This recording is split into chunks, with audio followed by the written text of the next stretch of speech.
like I said earlier in the intro, Marianne Williamson is not getting the support of the far left. They would call us, like RBN would call us, or Convo Couch, the far left or radical left.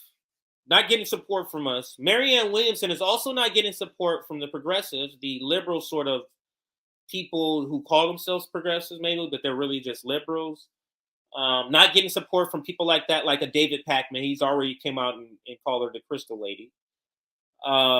And with the very soft support that she's getting from so-called the NATO left, the Bernie Sanders industrial complex, I just don't see how she's going to survive. And Sam Seder is part of that Bernie Sanders industrial complex, and it's this type of support that we're going to see in this video that she has from the NATO left that is just not going to sustain her candidacy.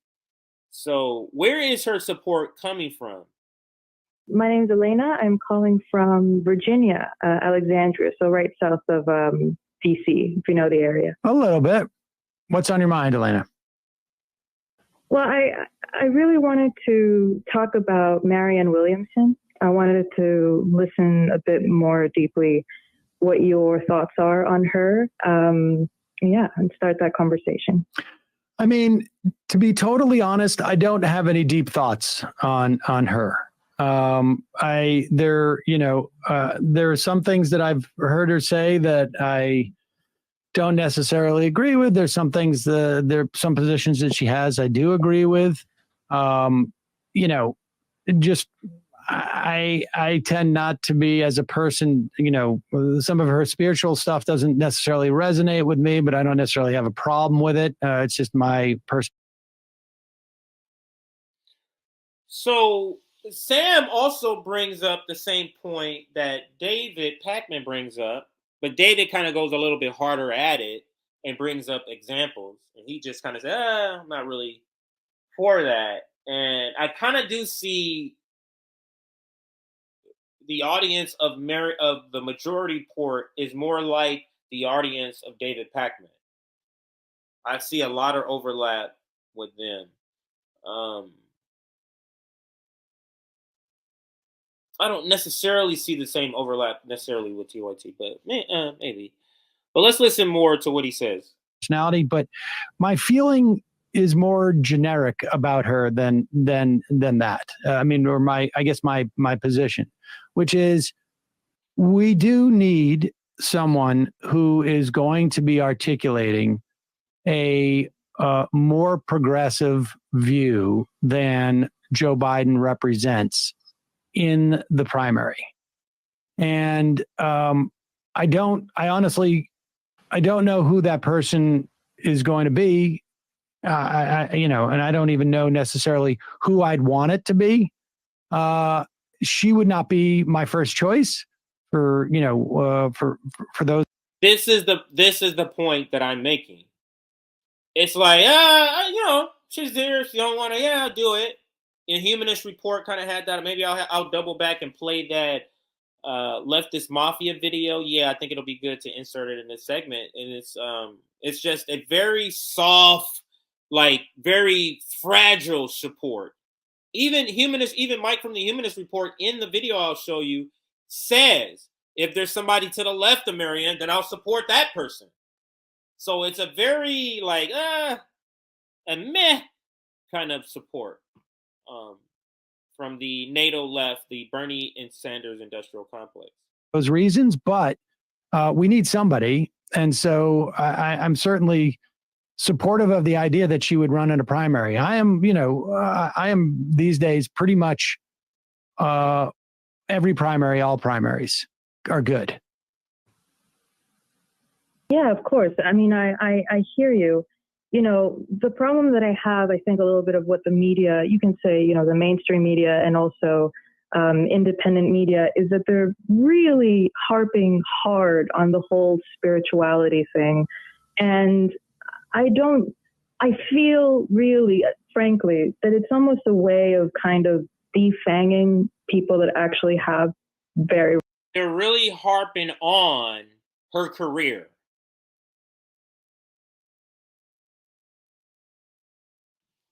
I mean, I just thought of that because I'm like, well, what is that to Marianne Williamson? What is those things, the spirituality? What is spirituality to her life? Is it that she practices it and she has another job? No, this is her entire career. It'd be like somebody who's an attorney running for an office and not talking about them as a lawyer.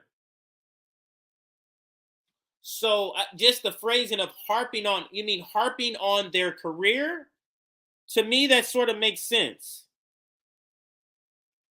Radical and progressive positions. You know, I don't want to echo her too much, but, you know, thinking of how Martin Luther King is kind of portrayed as, you know, this good-hearted.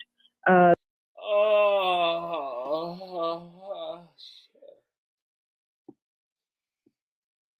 professional managerial class, man.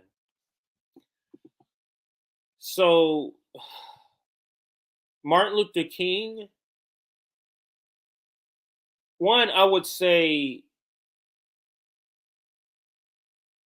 a spiritual leader in the way that Marianne Williamson is not the same thing as a Christian pastor, like a religious, you know, like pastor of a congregation. Like, I'm not sure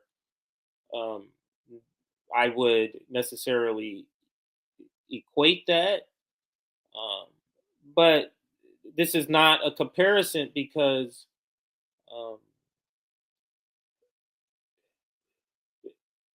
people knew Martin Luther King because of his activism. They didn't know him nationally, regionally. I'm not talking about just his congregation. They didn't know him as a pastor first. They knew him as the activist first. The world knows Marianne Williamson as the spiritual leader first. And there's a lot of other differences, but I'll let the video play more before I say some more. A visionary, you know, loving Baptist minister who just wanted nothing more than equal treatment of African Americans, you know, and history tends to whitewash the fact that he was a socialist. You know, he espoused all these things about changing the economic system, you know, actually recognizing that white Americans were also very poor, even, you know, in some case even more poor, and that it required an entire kind of systemic change. And, you know, I just worry that the conversation has kind of become, you know, entirely, not my dog, there's a dog outside, you know, kind of overrun with like, oh, you know, voodoo, you know. This is a funny comment. This caller sounds like Marianne Williamson. That is funny.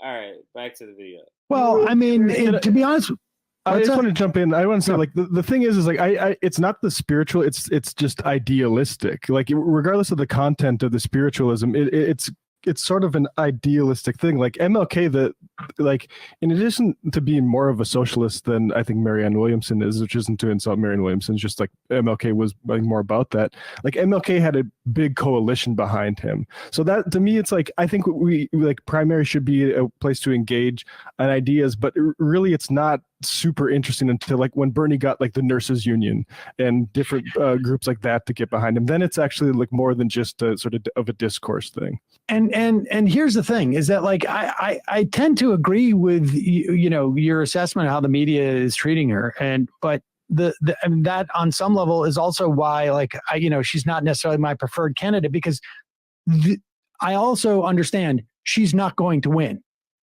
She doesn't have a movement behind her. She has no. And this is the thing. This is what the professional managerial class, specifically the Bernie Sanders industrial complex, this is what they are saying publicly on video. Rational National, David with Rational National said this.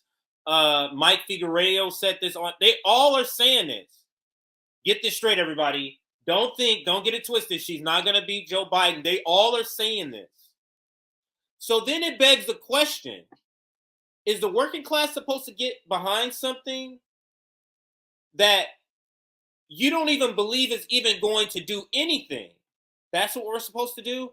We're supposed to devote our time and energy and resources and money to this candidacy, where the people who are saying they would be for her are saying there's no way she's going to win.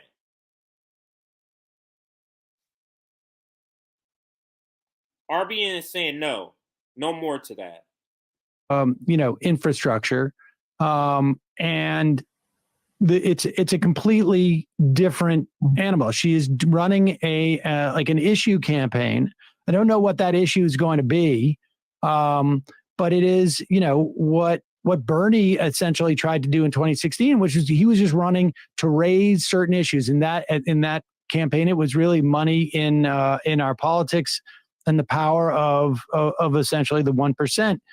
And she's not the best person to do that because of the fact that she has this baggage about spirituality. Yes, it would be nice if our media did not use whatever they can to discredit left perspectives, but they're going to. And in a perfect world, I'd rather not spend the time lamenting on the ease in which they're able to dismiss, some of her ideas, which I am supportive of. In a perfect world, that would be great if that didn't exist, but it does. And so, particularly when you're running an issue campaign or like essentially a messaging campaign, the messenger becomes, important in that respect. But yeah, I share your lament, but I wouldn't spend too much time on it. And that's the point that Nick also makes. If you're acknowledging that you're not going to win, and this is simply a messaging campaign, one, why are we picking Marianne Williamson to do that?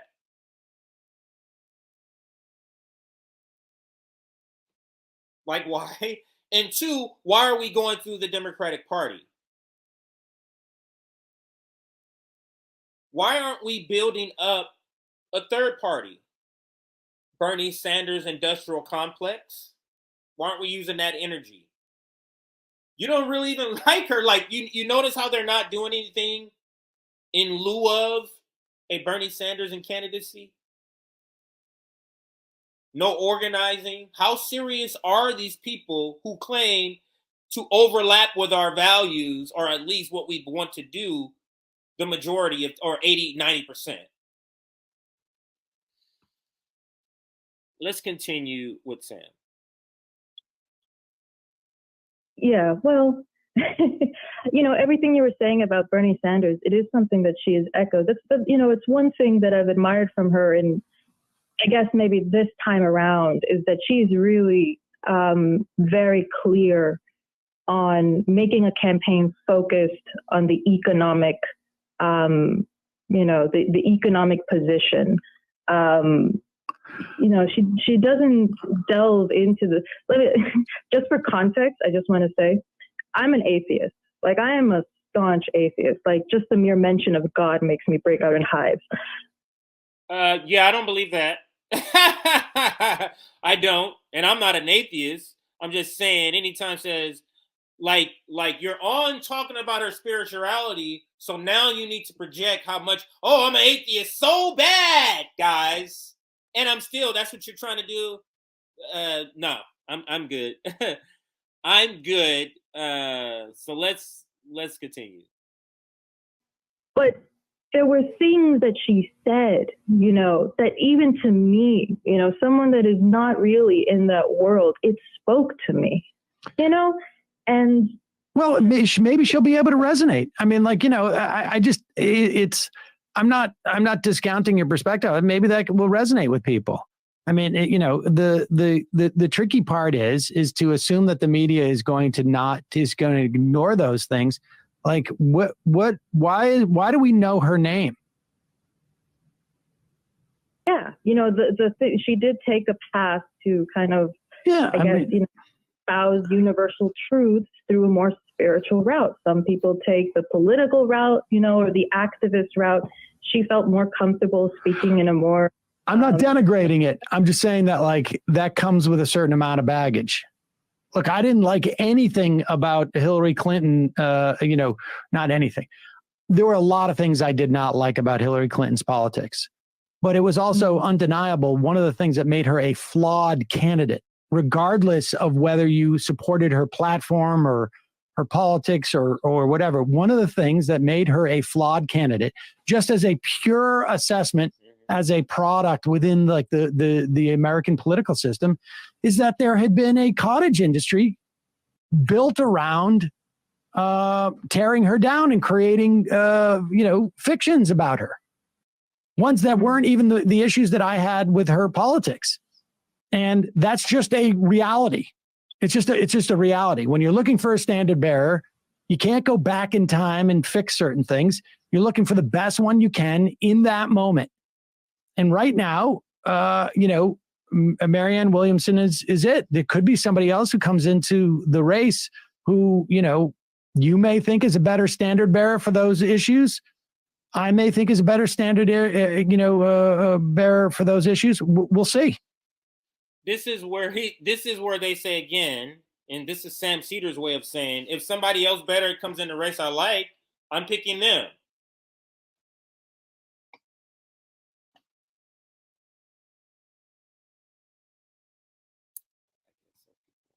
Anyway, let's continue. I guess so. Waiting for the pin to drop. So I'm just curious, if it really came down, let's just say, in a fantastical world where Marianne Williamson and Joe Biden were really like the only two options, equal influencer, I'm not sure. It was down to those two, and she actually had a shot. Who would you actually vote for? I'm just curious. I hate when this is done this way. And they do that for the lesser of two evil. I hate when this is done. Let's just say what does that prove? How does that prove your point to say in a magical world far, far, far away, if Marianne Williamson, like what does that do for your point? How does that prove your point?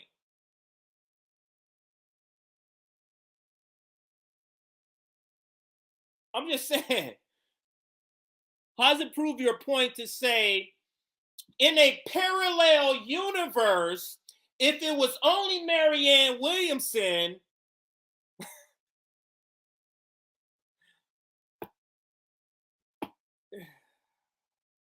you had a shot at what, winning the primary? Yes. Or what about the general? You mean for the presidency? Like, yeah. To become president? I would want Marianne Williamson. No, I'm asking you, telling me that you're giving me a hypothetical where she has a chance to win the primary. Does she also in this hypothetical have a legitimate chance to win the general election? Yes. I mean, with her attributes and her if there's a candidate whose policies I like better, who has an obvious ability to win in a general election, then yeah, I would be probably supportive of her. But but that's also like, if I had wings, could I fly? I'm not going to jump off a building right now to test that theory. So he's saying I'm not about to test the theory of Marianne Williamson being president. Do you understand how he used an analogy to say that? Because he's basically saying, yeah, you asked me about, what would happen in a parallel universe, but, also if I had wings, I would fly, but I'm not about to test that theory. I'm not about to test the theory of Marianne Williamson winning. Because if I had wings, I could fly in that same parallel universe, but back here in reality, I'm not testing that. I'm not testing that theory. Just like I'm not testing the theory of Marianne Williamson. And listen to the caller's response. No, I understand, but you see how it's kind of like a self-fulfilling prophecy here, right? How No, it's not a self-fulfilling prophecy. It's not a self-fulfilling prophecy. No, I'm sorry. It's like, I don't accept that. No. I am not capable of willing 100 million people to do something. Or Bernie would have won. Or Bernie would have won. No, of course. I understand. I mean, we're all stuck in the same. I guarantee you that. I don't know. This has to be like a Marianne Williamson caller. Maybe this was the only way for her to get an interview with Sam Seder. Because somebody keeps pointing out, this is Marianne Williamson on the call. So let's go with that comedic line. Maybe it is her. And this is the only way she can get an interview with Sam Seder. Because, was she interviewed on the show? Maybe she was interviewed. Was it Emma and Sam in that? Maybe I'll do a search and see if I can find it. But very funny. And I think, no, let's listen some more. And then I'll play briefly so you can see Rational National Humanism Report talking the same sort of way about Marianne Williamson. When Marianne Williamson ends her campaign, there will be at least 150 million voters who have absolutely never heard her name. Yeah, and I think that's a shame. So let's understand the context. How many people voted in the last election? I think somewhere around, he said like 160, 170 million. Somebody in the comments, if you know. How many millions of people voted last time? He's saying, I think it was like 170 million, wasn't it? He said 150 million of those voters won't even know who she is, who would have ever heard from her. Actually, let's do this.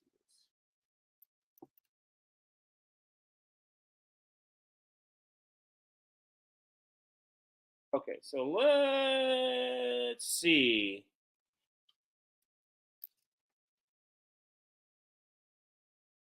Number of votes. Let me see if I can get a quick number here. Okay, here we go.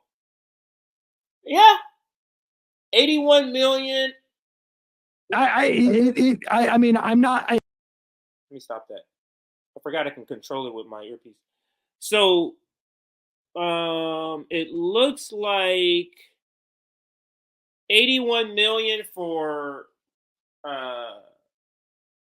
Joe Biden and 74 million. So that's roughly 155 million. So Sam Seder is saying of the 155 million, 150 million will never have even heard of Marianne Williamson. That is pretty sad. That's something like 98%. When Marianne Williamson ends her campaign, there will be at least 150 million voters who have absolutely never heard her name.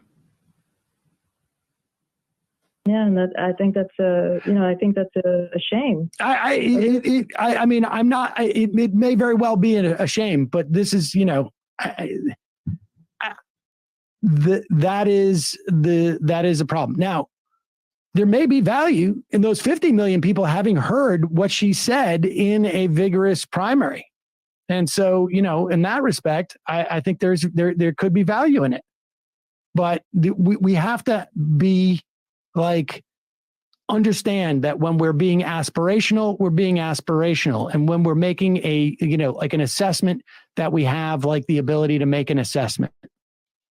And so, it doesn't matter. I guess what I'm telling you is it doesn't matter whether, I want to vote for Marianne Williamson more than Joe Biden.